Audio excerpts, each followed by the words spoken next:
सैफ अली खान हल्ला प्रकरणामधल्या आरोपीच्या पोलीस कोठडीमध्ये वाढ करण्यात आलेली आहे। 5 दिवसांची वाढ करत आता 29 जानेवारीपर्यंत त्याला पोलीस कोठडीमध्ये ठेवलं जाणार आहे। सीसीटीव्हीत दिसलेला आणि अटकेत असलेला आरोपी याच्यामध्ये साम्य नाहीये। आरोपीच्या वकिलांनी कोर्टामध्ये हा युक्तिवाद केलाय। सीसीटीव्हीमध्ये दिसणाऱ्याची फेस रिकग्निशन करणार आहे असं सुद्धा तपास अधिकाऱ्यांनी सांगितलंय। आरोपीचं उपकरण त्यासोबतच कपडे, जप्त केलेले बूट हे सध्या शोधतायत असं सुद्धा तपास अधिकारी म्हणतात। तर आरोपीचा फोटो सीसीटीव्ही फुटेज खासगी लॅबकडे याच ठिकाणी पाठवण्यात आलेला आहे असं आरोपीचे वकील म्हणतात। सीसीटीव्हीमध्ये दिसणारा आणि अटकेतला यांच्यामध्ये साम्य नाहीये। आरोपीचे वकील संदीप शेरखाने यांनी हा दावा केलाय।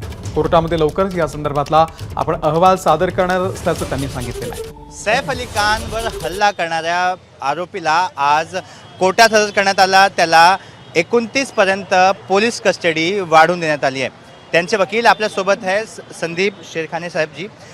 आज नेमका कोर्टात काय घडलं, पोलिसांचं काय म्हणणं होतं? पोलिसांना पोलीस कस्टडी 7 दिवसाची पाहिजे होती। त्यांनी मुद्दा मांडला आहे बूट रिकवर करण्याचा आणि वेपन कुठून आणण्याचा आणि सिम कार्ड वगैरे काय ते कुठून काय वापर केला त्याचा आणि फॉरेन्सिकचा फेस रेकग्निशनचा।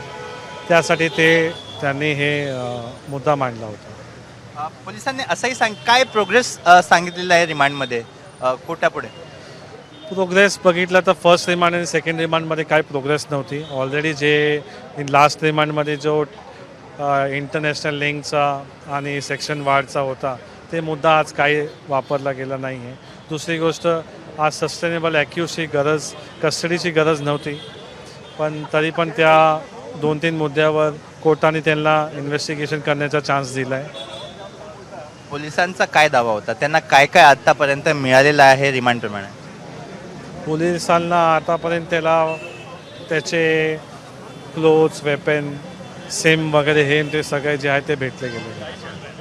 अजून काय हवं आहे?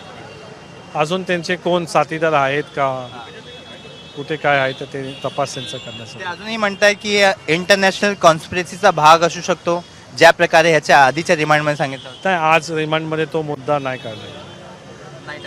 म्हणजे तुमचा जे दावा होता की 109 लावण्यात आलेला नाही आहे, ह्यात फाऊल प्ले आहे, CCTVमध्ये दिसणारा जो व्यक्ती आहे तो हा व्यक्ती नाही आहे ज्याला आरोपी हे दाखवतायत। तुमचं काय म्हणणं आहे विस्तारमध्ये सांगा, आणि ते ग्राउंड्स काय काय?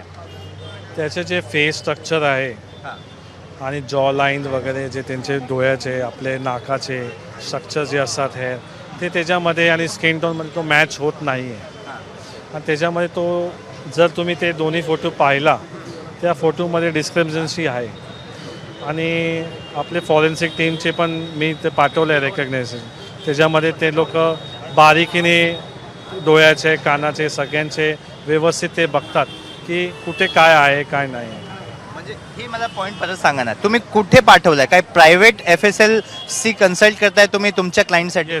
काय करताय ते विस्तारमध्ये सांगा ना, डिटेलमध्ये। प्रायव्हेट कन्सल्ट करतायत की कारण त्याच्यामध्ये आपल्याला माहीत पडेल की तो आरोपी तो आहे की नाही। कारण पोलीस आता ऑलरेडी त्याच्या स्वतःच्या ह्याच्यामध्ये फॉरेन्सिकला पाठवणार आहेत, मग तो रिपोर्ट आणि हा रिपोर्ट पण मॅच करता येईल। ABP माझा, उघडा डोळे बघा नीट।